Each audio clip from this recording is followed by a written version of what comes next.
Hello dear students, अगर आप 12th में हैं या फिर IIT जेईई या नीट का प्रिपरेशन कर रहे हैं तो ये क्लास आपके लिए काफ़ी इंपॉर्टेंट होने वाला है, क्योंकि आज के क्लास में हम लोग क्लास 12th के फिजिक्स का जो हमारा यूनिट 1 है इलेक्ट्रोस्टैटिक्स, उसका जो चैप्टर 1 है इलेक्ट्रिक चार्जेज एंड फील्ड्स, उसके ऑब्जेक्टिव क्वेश्चंस को देखेंगे जो आपके board exam as well as आपके कॉम्पिटिटिव एग्जाम्स के लिए भी काफ़ी हेल्पफुल है। तो लास्ट क्लास तक हम लोग क्वेश्चन नंबर 20 तक देख चुके थे। दो क्लासेस में, एक में 1 से 10 तक देखे थे, दूसरा में 11 से 20 तक देखे थे। इसका लिंक इसके डिस्क्रिप्शन में है। अगर आप वो क्लास नहीं देखे हैं, नहीं किए हैं तो वो क्लास कर लीजिएगा।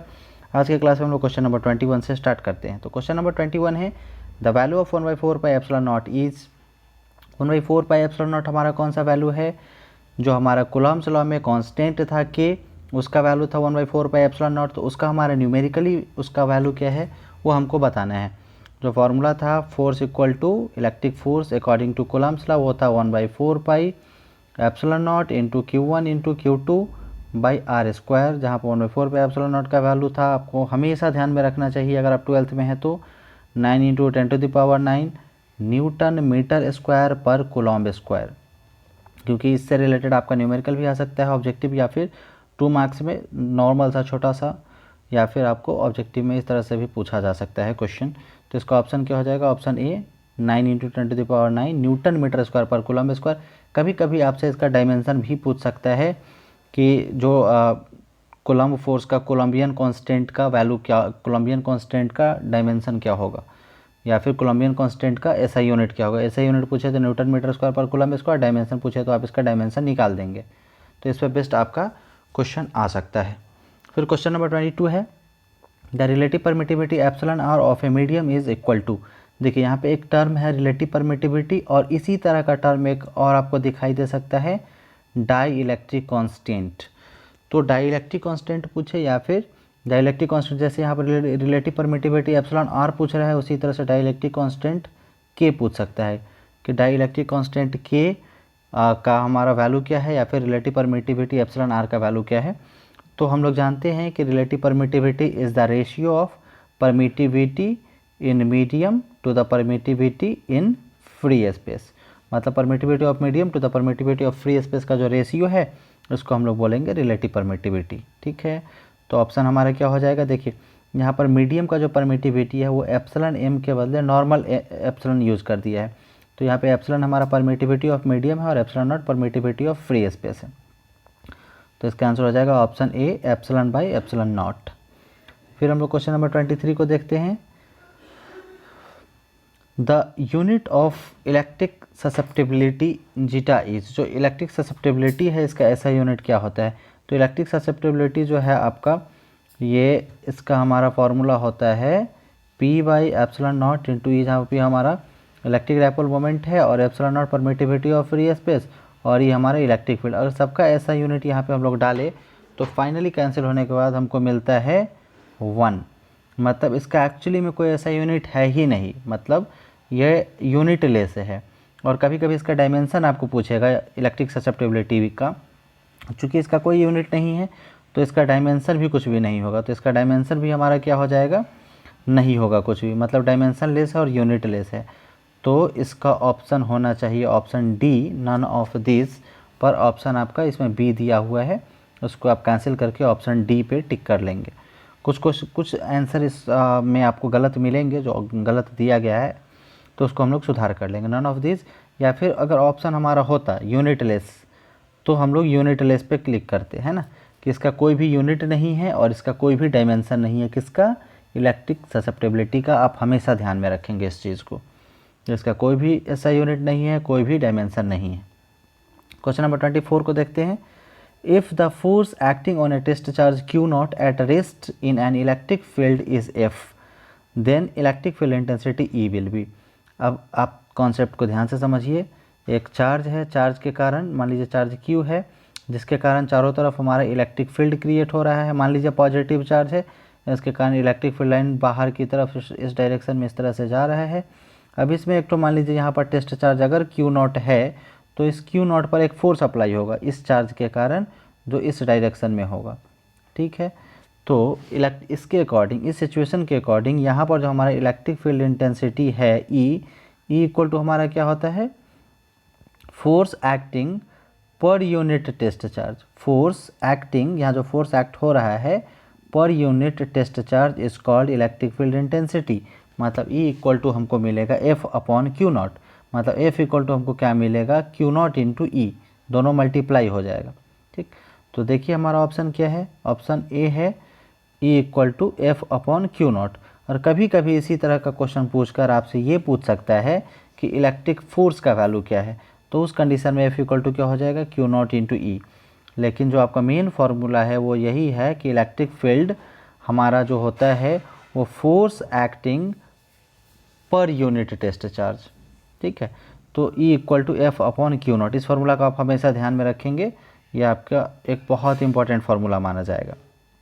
फिर क्वेश्चन नंबर 25 है the unit of electric field intensity. Electric field intensity का फार्मूला भी आप देखे हैं, इसी का ऐसा यूनिट पूछ रहा है कि इसका ऐसा यूनिट क्या होगा, इसका डायमेंशन भी आपसे पूछ सकता है, तो वो आपको फाइंड करना पड़ेगा।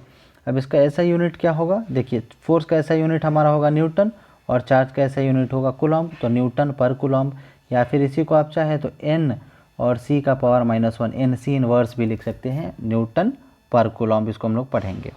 तो इसका हो जाएगा ऑप्शन बी, न्यूटन पर कूलम्ब हमारा आंसर हो जाएगा। फिर क्वेश्चन नंबर 26 है the dimensional formula of electric field intensity, वो पूछ ही दिए इलेक्ट्रिक फील्ड इंटेंसिटी का डायमेंशनल फार्मूला। तो हमारा फोर्स का डायमेंशनल फार्मूला क्या होता है, हमेशा याद रखेंगे, अगर आप साइंस के स्टूडेंट है तो हमारा फोर्स का जो डायमेंशनल फार्मूला होता है mLT का पावर -2, वो आपको कभी नहीं भूलना है, डिवाइडेड बाई हमारे पास क्या है चार्ज क्यू नॉट का डायमेंशनल फार्मूला हम लोग क्लास 1 में ही देखे थे। अगर आप नहीं देखे हैं तो आप इसका लिंक मैं डिस्क्रिप्शन में दे दिया हूँ, वहाँ से आप देख लीजिएगा।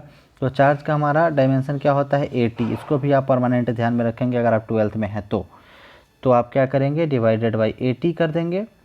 अब यहाँ पे समझने की बात ये है ml और t का पावर -2 ऑलरेडी है, अब t को ऊपर ले जाएंगे तो क्या हो जाएगा, t का पावर -2 से -3 हो जाएगा और a को ऊपर ले जाएंगे तो a इनवर्स इसी में ऐड हो जाएगा, मतलब हमको क्या मिलेगा mLT का पावर -3 a इनवर्स, यही हमारा आंसर हो जाएगा। तो कौन सा ऑप्शन है, ऑप्शन ए, mLT का पावर -3 होगा, mLT का पावर -3 होगा, a इनवर्स ऑप्शन बी हो जाएगा, जो कि ऑप्शन ए इसमें दिया हुआ है, ऑप्शन ए हमारा गलत है, इसका ऑप्शन ए नहीं होगा, ऑप्शन बी होगा। अभी हम लोग फाइंड किए हैं कि mLT का पावर -3 होगा और a इनवर्स होगा। तो आप इस बुक के आंसर पे विश्वास नहीं करना है, आपको खुद से आपको फाइंड करना है। तो dimensional formula of electric field intensity is mLT का पावर -3 a इनवर्स। ठीक है, फिर नेक्स्ट क्वेश्चन पे हम लोग चलते हैं, क्वेश्चन नंबर 27।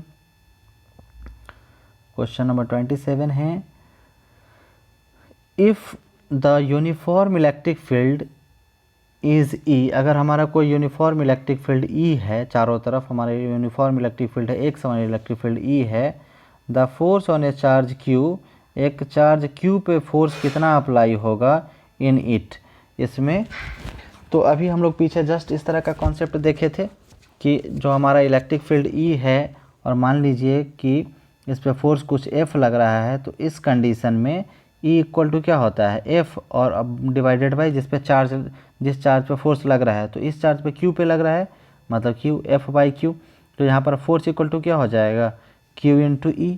तो ढूंढ लीजिए कौन सा ऑप्शन होगा, force equal to Q into E, यही ऑप्शन हमारा करेक्ट है, ये नहीं होगा, ये भी नहीं होगा, नन ऑफ दिस भी नहीं, ऑप्शन ए ही हमारा करेक्ट है कि जो फोर्स है वो Q इंटू E हो जाएगा। बहुत इंपॉर्टेंट फार्मूला है, ये भी आप हमेशा ध्यान में रखेंगे, आगे आपको बहुत फ़ायदा करेगा ये। फिर क्वेश्चन नंबर 28 है the magnitude of electric field intensity at distance r from a point Q is. मान लीजिए कि एक तो चार्ज यहाँ पे हमारा कैपिटल Q है, जिसके कारण चारों तरफ इलेक्ट्रिक फील्ड लाइन निकला हुआ है।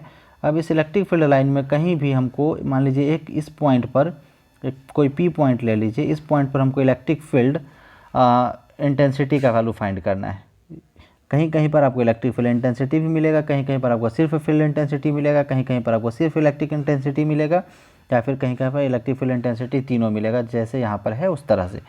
तीनों का मतलब चारों का मतलब आपको एक ही समझना है, ठीक है। तो यहाँ जो इलेक्ट्रिक फील्ड इंटेंसिटी का वैल्यू आएगा, मान लीजिए कि यहाँ से यहाँ के बीच का डिस्टेंस कुछ r है, मतलब जो हमारा चार्ज रखा हुआ है और जहाँ पर हमको इलेक्ट्रिक फील्ड का वैल्यू फाइंड करना है वहाँ का डिस्टेंस r है। तो इस कंडीशन में हमारा फॉर्मूला आता है, अभी हम लोग देखें E इक्वल टू क्या होता है F/Q। जो हमारा चार्ज, मान लीजिए कि यहाँ पर एक चार्ज रखा हुआ है, इस चार्ज का वैल्यू अगर Q हम लोग ले लें तो फोर्स में से एक चार्ज हमारा कैंसिल हो जाता है। इसका डेरिवेशन मैंने बताया हुआ है। एक चार्ज हमारा कैंसिल हो जाएगा और फाइनली हमको क्या बचेगा, ऊपर एक चार्ज बचेगा, मतलब electric field intensity equal to होगा, ऊपर एक चार्ज बचेगा Q/4πε0 और इंटू R²। ठीक है, तो Q में यहाँ पे मैग्नीट्यूड इसलिए लगा हुआ है क्योंकि चार्ज अगर निगेटिव भी हो तो हम लोग उसका पॉजिटिव पोर्शन ही लेंगे, बस उसका मैग्नीट्यूड से हमको मतलब है, उसके निगेटिव पॉजिटिव से हमको कोई मतलब नहीं है इलेक्ट्रिक फील्ड फाइंड करने में। और 1/4πε0 और इंटू R²। तो चलिए फटाक से इसमें ऑप्शन चूज़ कर लीजिए, नीचे R है नहीं होगा, 1/4πε0 ठीक है, ऊपर Q है बाई R², यही हमारा ऑप्शन हो जाएगा। देखिए ऊपर Q² तो संभव ही नहीं है और QR² कहाँ से आएगा, मतलब कि इलेक्ट्रिक फील्ड इंटेंसिटी का वैल्यू भी, इसका जो फार्मूला है ये आपके ध्यान में होना चाहिए, बहुत इंपॉर्टेंट फार्मूला है, 1/4πε0 इंटू Q/R², या फिर आप इसको Q को डायरेक्ट यहाँ पर लिख दीजिए, Q/4πε0 इंटू R² भी आप इसको पढ़ सकते हैं। ठीक है, क्वेश्चन नंबर 29 को देखिए फिर, a proton and an electron are placed far away from each other in the same electric field. एक चार्ज है जिसके कारण चारों तरफ इलेक्ट्रिक फील्ड है। अब इसमें कहीं पर भी कुछ दूरी पर मान लीजिए एक इलेक्ट्रॉन यहाँ पर रखा हुआ है और यहाँ पर एक प्रोटॉन रखा हुआ है। ठीक है, प्रोटॉन पे पॉजिटिव चार्ज होता है, इलेक्ट्रॉन पे नेगेटिव चार्ज होता है। यहाँ पे मान लीजिए हमारा पॉजिटिव या नेगेटिव दोनों में से कुछ भी आप मानने के लिए स्वतंत्र है, यहाँ पे कुछ भी आप मान लीजिए, आप पॉजिटिव मानेंगे या नेगेटिव मानेंगे एक ही बात है। मान लीजिए कि हम पॉजिटिव मान लेते हैं, तो ये पॉजिटिव चार्ज क्या करेगा, ये इलेक्ट्रॉन पे इधर अट्रैक्टिव फोर्स अप्लाई करेगा और ये पॉजिटिव चार्ज क्या करेगा, इस प्रोटॉन पे रिपल्सिव फोर्स अप्लाई करेगा इस डायरेक्शन में। रिपल्सिव फोर्स इस डायरेक्शन में अप्लाई होगा और इलेक्ट्रॉन पे अट्रैक्टिव फोर्स इस डायरेक्शन में। चूँकि डिस्टेंस हमारा बोल रहा है फार डिस्टेंस पर है तो डिस्टेंस हमारा अप्रॉक्स सेम है, तो इस कंडीशन में हमारा दोनों पे इलेक्ट्रॉन और प्रोटॉन पे जो फोर्स अप्लाई होगा, इसके कारण जो इलेक्ट्रिक फील्ड है, उस इलेक्ट्रिक फील्ड के कारण वो फोर्स का वैल्यू सेम होगा। ठीक है, तो इसमें ऑप्शन ढूंढ लीजिए, the electric force on them will be equal. Electric force का वैल्यू दोनों पे इक्वल होगा, ये सिर्फ कहना हमारा गलत होगा क्योंकि हमारा जो इलेक्ट्रॉन था, इलेक्ट्रॉन पर फोर्स का डायरेक्शन इधर था और जो प्रोटॉन था उस पर फोर्स का डायरेक्शन हमारा इधर था। तो इलेक्ट्रॉन और प्रोटॉन पर फोर्स का डायरेक्शन हमारा अलग अलग है, इसके कारण यहाँ पर सेम कहना अनुचित होगा, इसलिए हमारा ऑप्शन बी की तरफ हम लोग जाते हैं, the magnitude of electric force will be the same. मतलब दोनों पर जो फोर्स अप्लाई हो रहा है वो फोर्स हमारा सेम है। सेम जैसे मान लीजिए कि इस पर अगर 5 न्यूटन का फोर्स अप्लाई हो रहा है तो प्रोटॉन पर भी 5 न्यूटन का ही फोर्स अप्लाई हो रहा है, लेकिन डायरेक्शन दोनों का अलग अलग है। इसमें डायरेक्शन निगेटिव आ जाएगा, इसमें पॉजिटिव आ जाएगा, तो मैग्नीट्यूड में जब हम लोग डाल देंगे तो निगेटिव और पॉजिटिव से हमको फ़र्क नहीं पड़ेगा, मतलब वैल्यू सेम होगा। तो वही कहना है इसका कि magnitude of electric force will be the same. वैसे अगर आप मतलब कि अगर कॉन्सेप्ट को खूब अच्छे ढंग से अगर नहीं समझे तो कुछ लोग इस पर भी टिक कर सकते हैं, लेकिन आपको पूरा कॉन्सेप्ट को बेहतर ढंग से समझते हुए बी को टिक करना है, the magnitude of electric force will be the same. जो हमारा मैग्नीट्यूड है इलेक्ट्रिक फोर्स का वो सेम होगा। अब आज के क्लास का last question 30, which of the following is a vector, इसमें कौन सा वेक्टर है। तो आप चार्ज देखेंगे, चार्ज हमारा स्केलर क्वांटिटी है, उसका क्या डायरेक्शन होगा, कुछ भी नहीं। कैपेसिटर, जो हमारा कैपेसिटेंस है, कैपेसिटेंस का भी कुछ डायरेक्शन नहीं होता है। फिर नन ऑफ दिस तो देखेंगे। फिर ऑप्शन सी को देखिए, electric field intensity. Electric field intensity जो है हमारा इलेक्ट्रिक फील्ड लाइन, मान लीजिए यहाँ से बेसिकली अगर निकल रहा होता है इलेक्ट्रिक फील्ड लाइन, जैसे मान लीजिए इस पॉइंट पर अगर हम लोग इलेक्ट्रिक फील्ड फाइंड करना चाहे तो यहाँ से जो यहाँ पे जो हम लोग इलेक्ट्रिक फील्ड इंटेंसिटी फाइंड करेंगे वो हमारा क्या हो जाएगा, एक वेक्टर क्वांटिटी हो जाएगा, क्योंकि एक पर्टिकुलर डायरेक्शन में है। अगर आप सिर्फ इलेक्ट्रिक फील्ड अगर ले, इलेक्ट्रिक फील्ड इंटेंसिटी नहीं ले तो इलेक्ट्रिक फील्ड हमारा स्केलर हो जाएगा, क्योंकि इलेक्ट्रिक फील्ड का हमारा चारों तरफ डायरेक्शन हो जाएगा। समझ रहे हैं, चारों तरफ डायरेक्शन है इलेक्ट्रिक फील्ड लाइन का, तो इलेक्ट्रिक फील्ड हमारा स्केलर क्वांटिटी हो जाएगा। लेकिन जैसे इलेक्ट्रिक फील्ड इंटेंसिटी का बात करेगा, इलेक्ट्रिक फील्ड इंटेंसिटी एक खास डायरेक्शन में होता है, एक पर्टिकुलर डायरेक्शन में होता है, जिसकी वजह से हमारी इलेक्ट्रिक फील्ड इंटेंसिटी क्या हो जाएगा, एक वेक्टर क्वांटिटी हो जाएगा। तो फिर नेक्स्ट क्लास में हम लोग 31 to 40 कंटिन्यू करेंगे। तो तब तक आप लोग अपना ख्याल रखिएगा, अच्छे से रहिएगा। तब तक के लिए बाय बाय।